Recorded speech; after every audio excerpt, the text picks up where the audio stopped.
We start in the United States and the outcome of Super Tuesday, the biggest day so far in the race for the White House. Joe Biden and Donald Trump have ended the day in dominant fashion, meaning they're now almost certain to face each other again in November's presidential election. Voters in 15 U.S. states and one territory had their say on their choice of candidates for president. The most popular in each state will be awarded delegates. Candidates need to win a certain number to get their party's nomination for the presidential election in November. Well, let's get the very latest from our North America correspondent, Will Vernon. Hello to you, Will. So talk us through the outcome. Well, this Super Tuesday election all felt a little bit drained of drama, didn't it, Sally? Joe Biden and Donald Trump both won overwhelming victories, as we expected. But I think we have learned some things tonight. Firstly, we've learned what the issues are likely to be during this election campaign. A little earlier, Donald Trump, in his victory speech in Florida, he focused very much on immigration. And this is something he's talked about many times before. He blames Joe Biden for letting in millions of undocumented migrants over the US's southern border. And Joe Biden, in a statement that was released just after these results came through, he said he portrayed Donald Trump as a threat to democracy. He said tonight's results leave the American people with a clear choice. Are we going to keep moving forward, or will we allow Donald Trump to drag us backwards into chaos and division? And that's something we've heard from Joe Biden many times before. I think he will be looking to turn this election into perhaps not a referendum on how allegedly brilliant things have been under his administration, but rather how awful, in his opinion, things could be if Donald Trump wins the election. Lest we forget, this is a man who faces 91 criminal charges, including alleged attempts to overturn the 2020 election result. But I think the other thing we've learnt tonight is that this is shaping up to be a particularly bruising and divisive election campaign. Both of these men, Donald Trump and Joe Biden, have pretty low approval ratings. And the former UN Ambassador Nikki Haley, who, of course, was running against Donald Trump in that Republican nomination race. We don't know yet whether she will continue her campaign. But she managed to get around 40% of the vote in some states. Now, that tells us that there are large groups of Republican voters who are very unhappy indeed with Donald Trump. And I think that could cause him some problems, perhaps, come November. But Joe Biden, of course, has problems of his own. There are large groups of voters who, during this primary race, registered protest votes, essentially, against Joe Biden over his stance on Israel. So I think warning signs in these results tonight for both candidates. OK, Will, thank you very much indeed. Will Vernon in Washington for us. Well, let's take a closer look then at the Republican results. The reason Donald Trump has wanted such a strong showing is to force his rival Nikki Haley out of the race.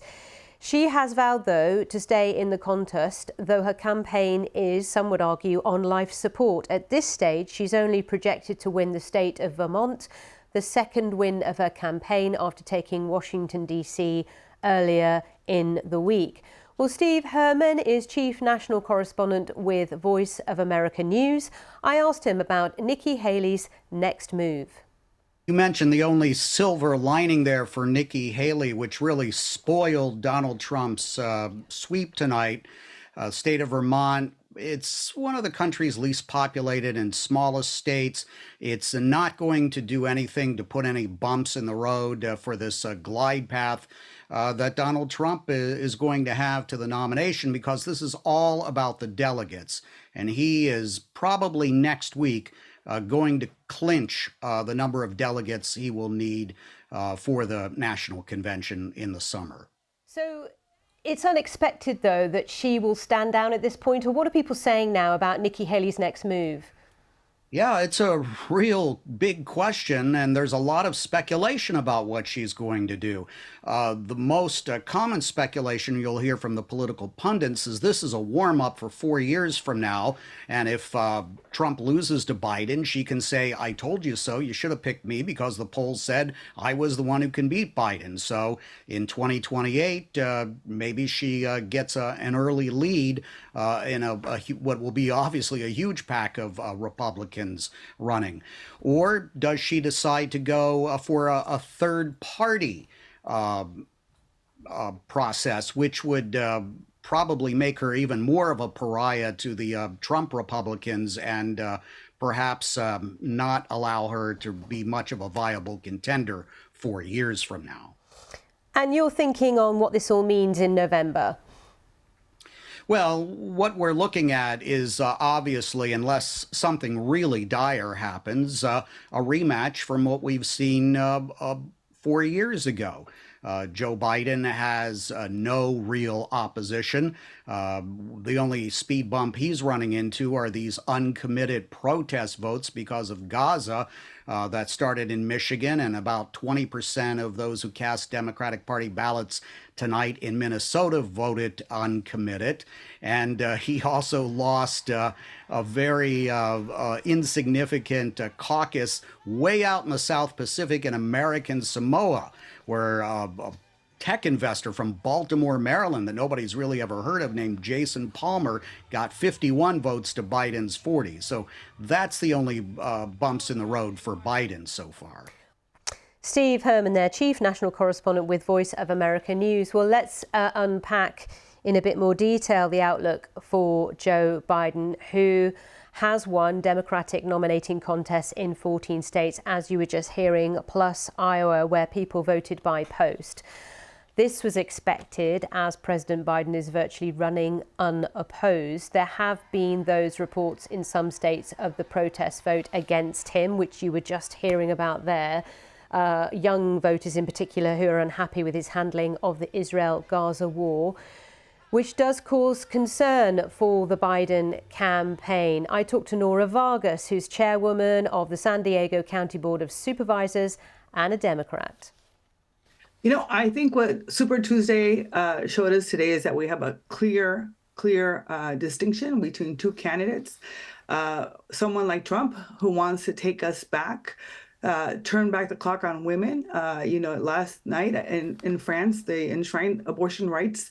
And here in the United States, we have a candidate like Trump who has a proven track record of turning back the clock for women. And as a former Planned Parenthood, advocate and someone who has been in the trenches, I really do believe that reproductive freedom is going to be on the ballot in November, and we have a clear choice, and that choice is supporting President Biden. So you've highlighted one of the big issues that, as you say, will no doubt be on the minds of voters in November. And of course, more than 50% of those voters are women. But let's talk about the economy. Let's talk about the other issues about Gaza and the reason why so many young Democrats are just putting uncommitted in the box at the moment. Yeah, I think that as a party, we still have a lot of work to do to make sure that we get our message across, to ensure that not only young voters, but voters in general are excited about the work that the Biden administration has done for our communities. As a county supervisor, I can tell you firsthand that the way this president handled the pandemic and the funding that we got from the American Rescue Plan was exactly what we needed to make sure that our communities were healthy and safe. You know, we can talk about the numerous amount of jobs that were created and how it's impacted our communities. In California and many of our communities, small business is really the background and the backbone of our communities. And so I think we have a clear choice in ensuring that we get the message out that President Biden is the right person for us, and not only for Democrats, but also for independents in this country who really do believe that we need to move forward and not backwards. But in terms of you saying he is the right person for the Democrats, was it more there wasn't another person? You know, I think that when somebody's doing a good job, I think we need to continue to have the same person, lead us as we're moving forward. I think that, President Biden has the wisdom, the experience, the knowledge, and more than that, he has a team of folks who are working in the administration and on the ground, who understand our communities and the diversity of our communities, and really values who we are as Americans. And I think that's what we have to make sure we remind voters, especially young voters, as we're moving forward. Nora Vargas there, chairwoman of the San Diego County Board of Supervisors, a Democrat as well. So Super Tuesday exit polling has given us a clearer picture of the key issues for voters, as you were just hearing there. Among the top concerns for a number of states is immigration. In California, for example, the US-Mexico border is a focal point as Texas tightens its border, sending migrants further west. Sumi Somoskanda has been reporting from a crossing near San Diego. Muy buenos días. Welcome. Thank you. It's just before dawn at San Isidro. A group of people out here to try to help. Yo me llamo Adriana. Just another day at the southern border. We're only gonna have one line. So women and children first. A group of migrants has gathered on the strip of land between Mexico and the U.S. Thank you so much. God bless America. Thank you. Adriana Yasso with the NGO American Friends Service Committee is delivering rain gear and food, a vital lifeline for those who need it.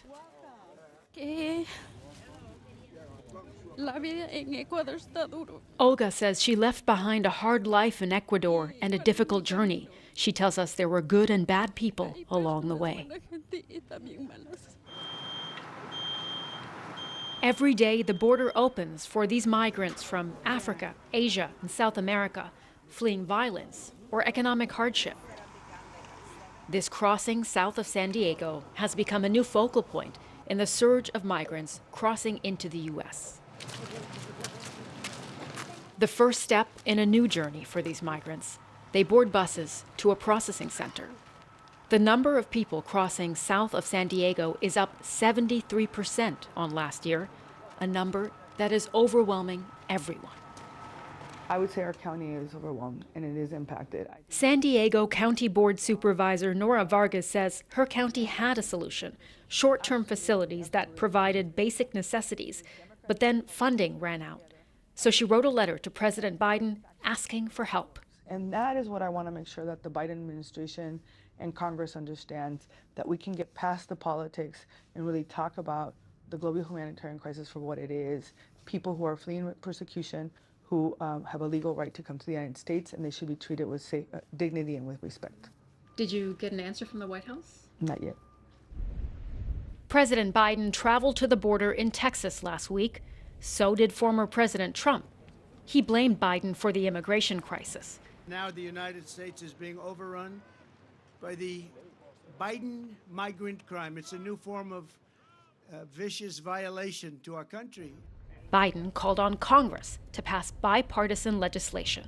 It's time for the speakers and some of my Republican friends in Congress who are blocking this bill to show a little spine. The president has the capability to secure the border. And he doesn't need a piece of paper or a bill from Congress to do that. Jim Desmond is also a San Diego County supervisor. Someplace else? He went with his team to see where migrants are being dropped off in the city. This gentleman's asking me where he is. And he is calling on the White House to take action now. We need to enforce our current laws by securing the border and stopping the border. The challenges facing San Diego are laid bare here. Bus after bus arrive at this transit center. Around 600 migrants a day are dropped off after processing and left on their own. The vast majority are traveling onwards to cities across the U.S. Migrants from all over the world continue to arrive, and this is just one of hundreds of border crossings. It is aid agencies taking action where they say lawmakers have not. This is the most powerful country in the history of humanity. To not be able to provide a little bit of dignity and humanity to these people is irresponsible, it's inhumane, and it's undignified. Solutions won't come here at the border. They have to come from Washington. But both sides seem miles apart.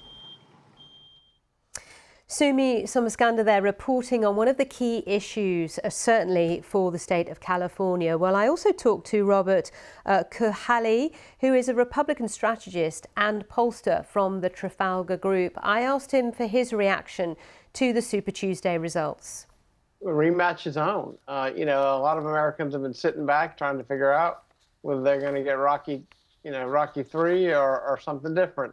And so we're going to a third one. This is a rematch that nobody wants, and yet that's exactly what they got because the way the system is set up, and you like you said before, you reward a president with another 4 years, even if it's marginal whether you think he's done a good job. So Biden has met that qualification of being marginal. And from the second Trump left the last election with so many Republicans believing that he didn't actually lose. I mean, the exit poll still backs this up, is that you got the majority of people voting in these Republican primaries who do not believe he lost the last time. That is quite a motivator. That is quite a get it right kind of mindset, and it leads people to say, yeah, they want that rematch. So, just to say, though, just quickly, Robert, what do you think Nikki Haley is going to do now, and what will that mean for Donald Trump?